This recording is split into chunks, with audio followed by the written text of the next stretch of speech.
System hardening. So these are some of the things you can do to harden your system. This is very crucial. So disabling unnecessary services and ports is the most overlooked one by many organizations and by many security or network admins. But this is very important. They think, oh, I'm not using it, let me just leave it. No, you shut them down, because if you leave them open, you are leaving your attack surface as wide as possible.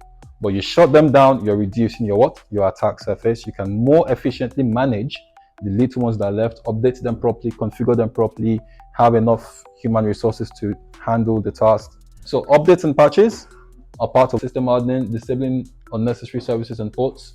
Strong passwords, anything that reinforces the security of a system. Remember I said system hardening is adding something to increase the security or taking something away that could affect the security, e.g. the unused ports, or outdated software, or weak passwords. You don't want all that. Access control types. We've got MAC, mandatory access control, DAC, discretionary access control, RBAC, role-based access control. Rule-based is based on if-else statements.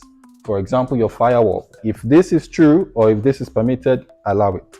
Else, drop it or reject it. So for example, that's your firewall. And we've got mandatory access control, which uses labels and clearance. So when you hear you don't have clearance for this level of information, they can either elevate your clearance or you don't have access to it.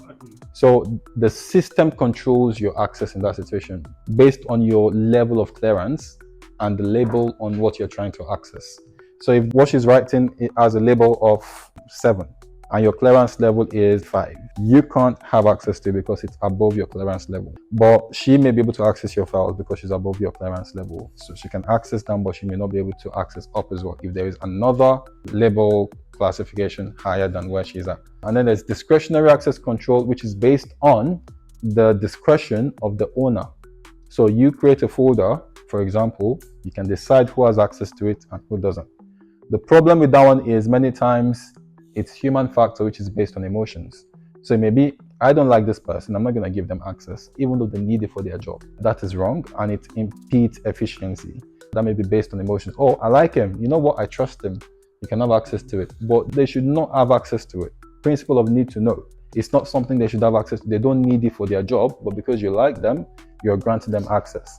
So that's the downside of discretionary access control. It's not efficient, it's not reliable. But when you want to improve availability, discretionary access control is good. But when you want to improve security, mandatory access is good because the system determines who has access to it based on the clearance and the labels. And there's role-based, which is based on your job description. So if you don't have business with HR files, you don't have access to it. If you don't have business with admin files, you don't have access to it. It's that simple. And conclusion, you can't protect against what you don't know. You need to understand the different types of threats so you can properly design your systems and build whatever you want to do properly. It starts with what? Knowing your assets, which is what? Inventory.